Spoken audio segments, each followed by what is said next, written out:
Hello, everyone. Welcome to the National ESP webinar today. We appreciate your attendance and joining us. Today we have Shannon Carter from the Alpha Eta chapter of Ohio uh, on the topic of invest in community. As everyone is continuing to join into the webinar, we ask that you include your name and institution in the chat box. Shannon did say that throughout today's webinar, she'll take questions when you have them. Both myself and Alex Matthias also from the ESP Professional Development Committee will serve as your co-host and will monitor the chat box. Make sure that we get your questions answered, replied to, and also that we're admitting everybody into the room today. As you heard, we are recording today's session. After today's session, we will upload it to the ESP YouTube channel, and then we'll send a link out to everybody who registered for today's session so that you'll be able to view this recording at a later date as well. So again, welcome. Thanks for joining us today, and I'll turn it over to Shannon. Thanks, Paul, and thanks, Alex, for helping out today as well, and for all the work you do on the committee behind the scenes. We appreciate the chance for this sort of professional development and sharing nationwide in between our annual meeting times. So today's topic, Invest in Community, is one that I was originally asked to present to Ohio State University as part of a wellness series, and really focusing in on how that community connection can really help with health. And we'll talk about that in just a little bit. A little bit more about myself. My name is Shannon Carter. I am an assistant professor and family and consumer science educator for OSU Extension in Ohio. And I'm also an area leader where I serve as a supervisor of staff and operations for 7 counties in Central Ohio. And happy to share with you today. Thanks for joining. Please, again, feel free to put anything in chat along the way, and my colleagues will catch all of those comments. So we're going to explore some different aspects of community engagement today, and we're going to start off looking at the social connection and what sort of impact that has on our health, some resources for connecting, and then we'll move into volunteering efforts and how do we really get started in some volunteer sorts of things. So what I would like to know is, for you all, how are you involved in your community? And this could be as part of your extension professional role, or perhaps it's something you do in your free time volunteer work afterwards. But feel free to go ahead and pop those ideas in as we go. And that could be something that, you never know, might inspire someone else along the way. While you're doing that, I'll just share a little bit of how my household has been involved in our community. So I am, of course, in extension, and that automatically puts us in the community in a lot of different spaces. But beyond that, my husband is also an educator. He is a high school science teacher. We've both been involved in scouting organizations, troop leaders, day camps, that sorts of thing. My husband also volunteers with our local parks. We're both involved in our local church. And as a science teacher, my husband has a science club of high school students that run 6 blood drives a year for the American Red Cross. And the recycling program he started probably at least 15 years ago in just the small school district in which he teaches, still consistently for the last 10 years has contributed the largest number or largest pounds of recyclables to our local recycling center. So just a little bit on how small efforts combined with others can really make a big difference in the community. And I'm scrolling past everybody's. Okay, here we got some good ideas. So yeah, I'm seeing some different ideas for volunteering, different things here: community music, youth sports, 4-H FFA, some neighborhood food pantries. This is awesome. Some sports leagues, packing meals for the hungry, community foundation board of trustees, leadership programs in the community, farm bureau, church pianist, board member for community health organization, nonprofit boards. All the skills that we have as extension professionals really make us probably well sought after in terms of volunteering in the community. So we're easy to find. So Rotary, awesome. Thank you for sharing those. Please continue to put those in, and I encourage all of you to take a look at the chat there and just be inspired by all the wonderful things that your colleagues are doing. And so all of those things, there's just so much going on with all that because we have a presence in our community. We are contributing the skills that we have to try and make our communities better. And then, we're getting some benefit from that as well with all that we are gaining in terms of that social connection. So that's kind of the piece I want to key in a little bit on here. So social connection is essential to our long-term survival as much as food and water is. It's not something we normally think about, but unfortunately, we've become more isolated over time. And loneliness is more widespread than other major health issues in the United States. So if we focus for just a little bit on social isolation versus loneliness, they're related, but they are a little different. Social isolation is more objective about having few social relationships or roles or group membership, kind of infrequent social interaction. On the other hand, loneliness is a subjective internal state. It's that distress we feel when our experience is kind of reflecting that unmet need we have for connection. And loneliness is more than just a bad feeling. It actually affects our health as individuals and as society. I was surprised to learn when I was first researching this that it's associated with greater risk of cardiovascular disease, dementia, stroke, depression, and anxiety. And the mortality impact of being socially disconnected is similar to that caused by smoking up to 15 cigarettes a day, and even greater than that's which is associated with obesity and physical inactivity. I was just shocked to read that. So that's at the individual level, and then the consequences on a societal level that when we lack that social connection, that's felt everywhere in our schools, our workplaces, our civic organizations, and even employers can see a productivity downturn with the loneliness trend. So loneliness unfortunately affects people from all age groups, economic status, different geographies. And right now, about half of the US adults are reporting that they experience some loneliness. And the trends over the last few decades have shown that companionship and engagement have really declined. And our social isolation has increased. And we can, kind of hypothesize why this has been, and certainly COVID has played a factor in all of that. Well, it's caught the attention of our US Surgeon General. So in 2023, he launched a study and an advisory that really talks about all of these impacts of being isolated, and this called it an epidemic of loneliness and isolation. And really urges us all that we have an opportunity and an obligation to make the same investments in addressing this epidemic as we have in addressing other epidemics like tobacco use, obesity, and even the addiction crises. So this loneliness and isolation represents some threats to our health and well-being, and it's actually become a public health concern. The good news is we have the power to respond. We can take some small steps every day to strengthen our relationships. We can support community efforts that really can rebuild that social connection. And we can build lives and communities that are healthier and happier. And so we're going to talk about just how we do that. But social connection will help reduce some of that risk of premature mortality that we talked about. And it can better predict physical and mental health outcomes. It can also ease stress and can help us take better care of our other health issues through just positive influence on some health-related behaviors. Brené Brown defines connection as the energy that exists between people when they feel seen, heard, and valued, when they can give and receive without judgment, and when they derive sustenance and strength from that relationship.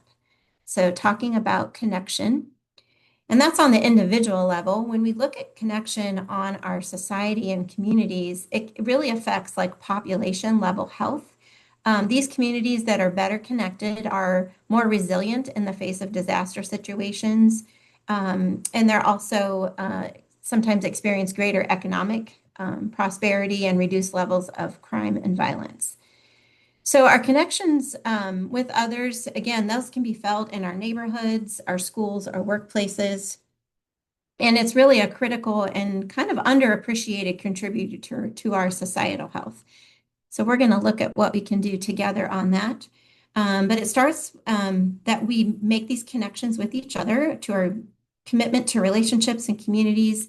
And these actions that we bring about can really help bring about a better solution for our societies.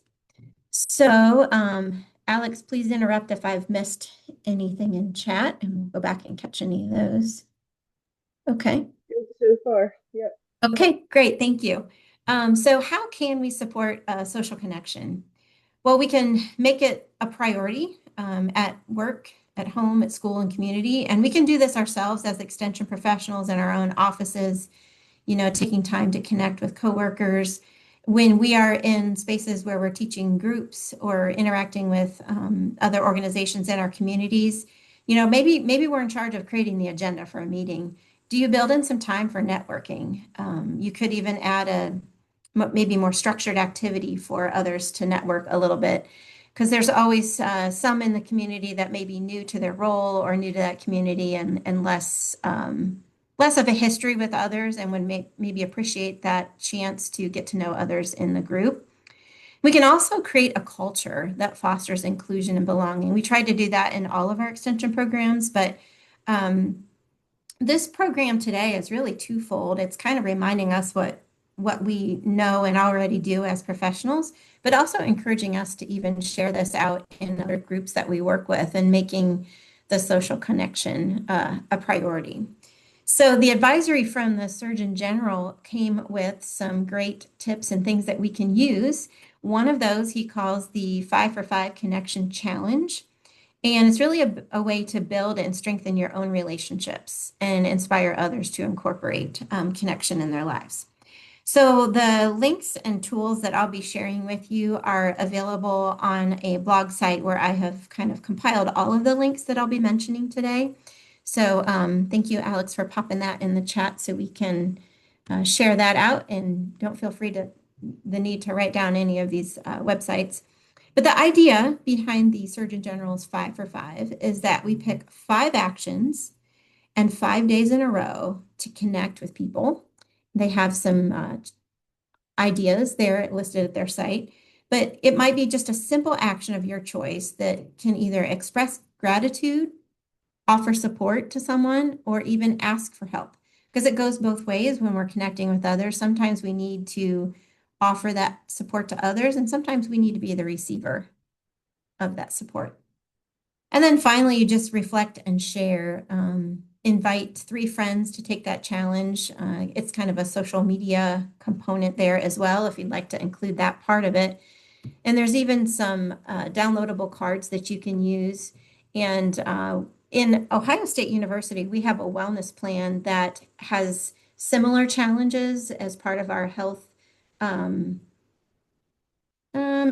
Say points, we get points. They translate into dollars off of our copays every year, which help.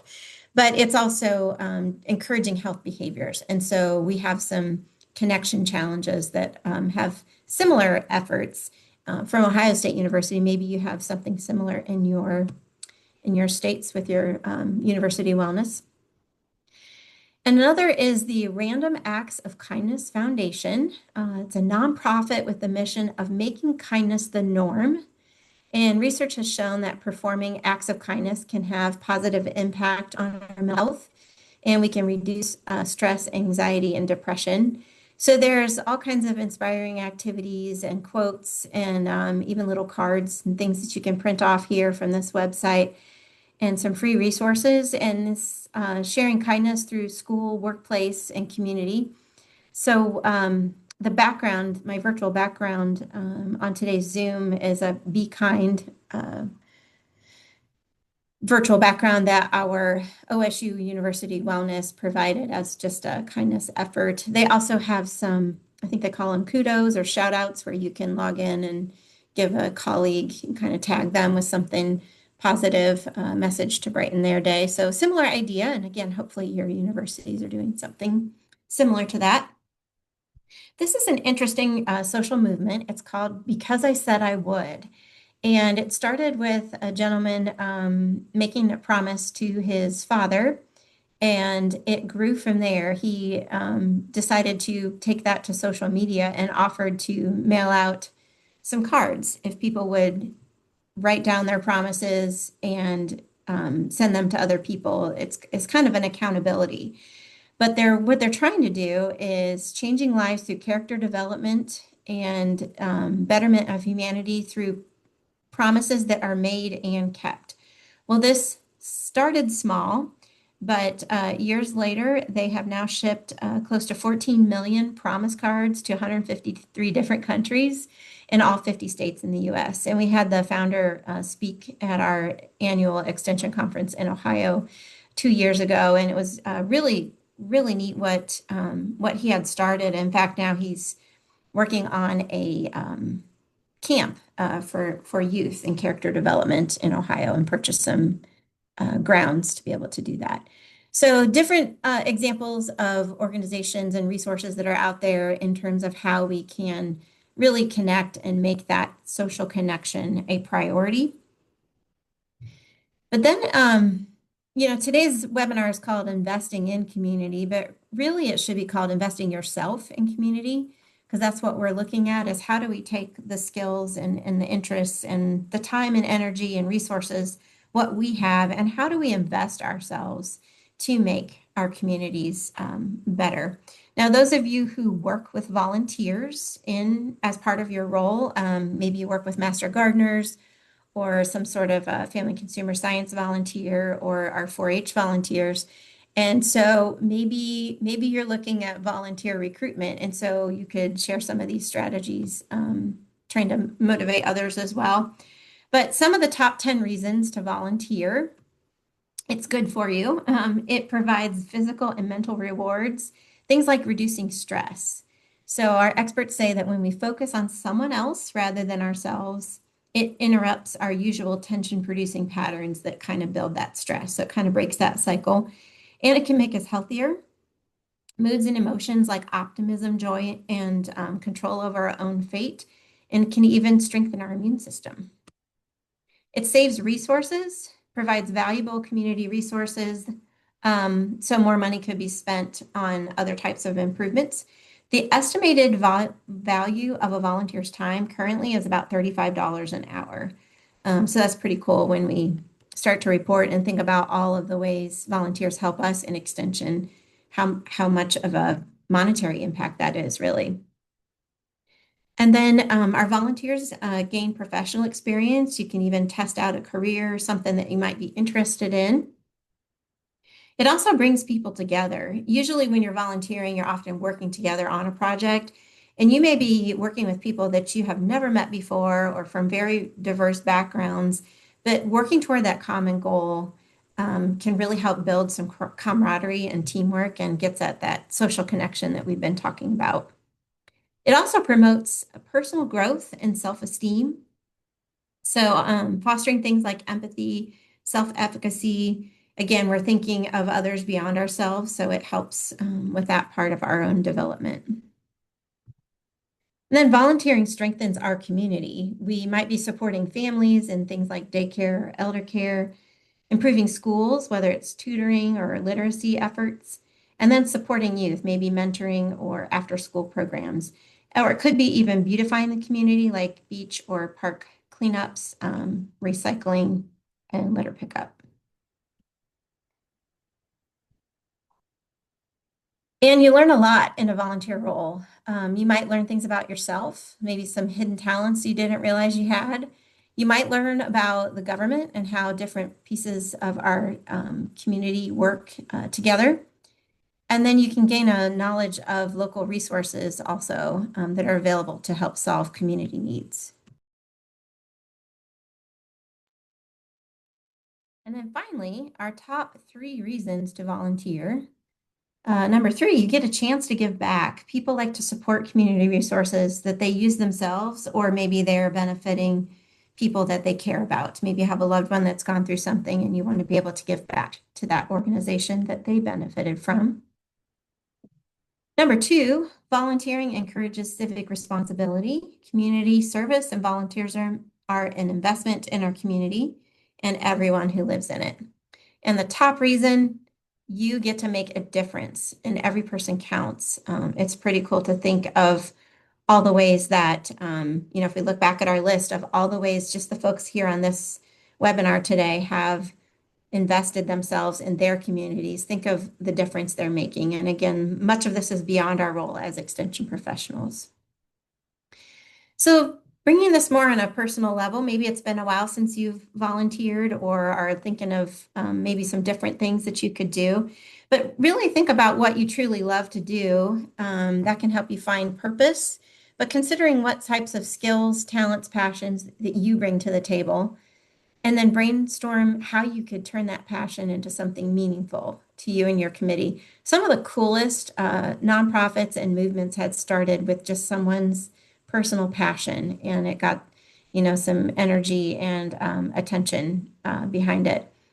There is a movement that started close to where I live in Winchester, Ohio, and it was through a child who was going through a very rare form of cancer. And they have created this whole entire nonprofit that will send a small stuffed animal to others dealing with, anyone. You can nominate anyone and send them to get a stuffed animal, like a support pet. And it's, they call them battle pups because their idea is that no one battles alone. And they've received some national attention. They send thousands of battle pups anytime there's a national disaster. They're right there just to help out with those efforts. So pretty cool that it started with one family and now it's gone so much bigger than that. Well, how do we find those volunteer opportunities? There are some main websites that are, 3 of these are more national in terms of their scope. And one there is just Ohio, but I included that one to give you an idea. There may be something similar in your state. But the Idealist, Create the Good, and Points of Light are all websites where you can search for volunteer opportunities using a zip code. And a lot of them have filters based on different interests. But you can see results and you could join an effort or maybe even start your own project or register an organization. So those are some of the main websites, I guess, nationwide to maybe check out. And then also major organizations throughout our country, American Red Cross, they offer disaster response, blood drives, health and safety. There's likely a local chapter near you somewhere. Habitat for Humanity has gone through some changes recently, but they may be doing more regional work. For example, our chapter in Fairfield County is now absorbed into a more regional Southeast Ohio group, but you can help give back your time and physical labor to help build a home for someone else, which is pretty cool. Salvation Army provides services like hot meals and shelter. You can search your local county pages for that. And then United Way connects volunteers with various local programs and needs. And United Way, their list of programs varies greatly from county to county and state to state, depending on what the local needs and fundraising opportunities there are. And it might be a good one to check out more frequently as their efforts might change a little bit. And then local service clubs, things like Elk, Kiwanis, Lions, Optimus, and Rotary. Sometimes I'm invited to speak to these groups to give them an update of what our extension programs are and some things that they could partner with us on. And I am always so impressed with all of the work they do. And these folks are so dedicated. Many of them have a weekly meeting at 7 o'clock on a weekday morning that they go to every week and fundraise and do some amazing community support groups. And I think what always impresses me, in addition to the work they do, is the camaraderie they have. You know, working side by side together on all these projects really does foster a sense of teamwork. So some pretty cool opportunities there. And then, of course, local opportunities, city and county websites. You could look for like get involved pages or volunteer sections. Chamber of Commerce sometimes has a list of those as well. Community centers and libraries, you could check for ideas on bulletin boards or asking staff for local needs. Of course, there's a whole host of nonprofits, museums, and parks in most communities that might also have some different aspects of it. Are we missing anything, Alex, in terms of chat ideas or questions? Or A few people put some other service org or volunteer orgs in there, but otherwise, okay. no questions. Yep. Okay, great. So really, all of the ways that we can invest ourselves in community, a lot of the ones that you've already mentioned, and some maybe have inspired a few more ideas here from our list. Just imagine if we could also inspire others to give back to their community, our communities, in the same way. What a ripple effect that does have. Yeah, if any of you have any questions or if you have ideas on related to the topic on how you can inspire others to volunteer, please feel free to share those as well. The link I did want to mention, let's see, I think I've got a slide on that. I'll go ahead and work through my last few slides here, but in summary, we focused the first half really talking about that social connection and how it has truly an impact on our individual and societal health, and then talked about volunteering specifically in our communities and how we can get started in doing that and find some opportunities. Sean Stevenson, who's a motivational speaker and author, said that communication is merely an exchange of information, but connection is an exchange of our humanity. And the link that Alex has put in the chat is the same as what's listed there on this slide with go.osu.edu/investingcommunity, or that QR code will take you to that website that has a copy of all the slides, the resources, references, and websites that were listed, some of the different links throughout the presentation today. But with that, I see there's one more. I think we got everything. Yeah, if anyone has any other questions, I will remain on, but otherwise want to thank you for joining us today and thanking for sharing all your ideas. I'm going to be sure and capture the chat messages so I can add those to my next presentation. And if you would like the full PowerPoint, not just a PDF of the slides, let me know and I'm happy to share that as well. Thanks, Shannon. What I appreciate about the presentation is that when I volunteer, I often think about that I'm giving back and that I'm helping someone else. And I sometimes don't reflect on how I'm personally benefiting. And maybe even I think of like, oh, I don't want to personally benefit from volunteering. But it's so important to recognize and appreciate that personal benefit, like the social connection. It's like one aspect of like, oh yeah, that is a huge thing that I get out of volunteering and why it is so important how it ties into your research. So I thank you for helping me think through and reframe that for myself. So we do have time this morning if people have questions. I should say time this afternoon for there's the best that in the PM already.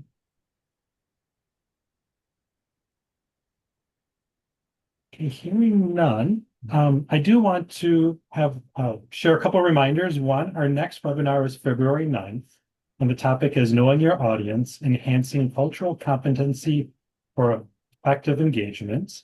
And that will be presented by Anna Glenn and team members from Maryland's TAO chapter. So we're excited for that coming up in February.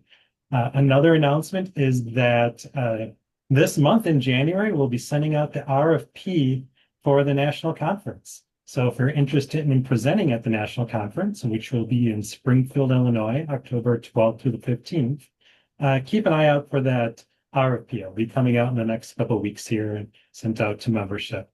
And also, there's still time to renew your ESP memberships. So if you haven't done that yet, now is a great time to get that done before February 1st. As you know, today's webinar was recorded, and we'll get that posted up on the ESP YouTube channel, and then we'll email that link out to everybody after today's session. Yeah, just looking through, it looks like there's a lot of congratulations and thank yous and a lot of appreciation for today's presentation. Alex, I don't know if you caught anything else in those final chats and I might be missing that we need to mention before we log out. The renewal link. The renewal link for renewing for ESP. Just a second here. Yeah, you just go to espnational.org. And once you're there, it will know. Once you log in or try logging into the portal, there is the link, the portal link. It will have a reminder in there for you how to renew your membership. And you can feel free to email myself or the national office. I did see someone asking for my email address, which I popped in there, but it's easy to get lost. It is located on the blog site as well, but it's carter.413@osu.edu. I'm happy to send you PowerPoint if you want to send me an email. And then I did want to share one of our participants, Prasanta Anamolu, has written a book on the beyond ethnic loneliness. So, and it's on Amazon. So very cool. Wonderful. And maybe looks familiar for us in a sense, so thank you, Santa. All right, so with that, thanks for joining us today and have a wonderful rest of your week, and we look forward to seeing you in February. Take care. Yep, thank you.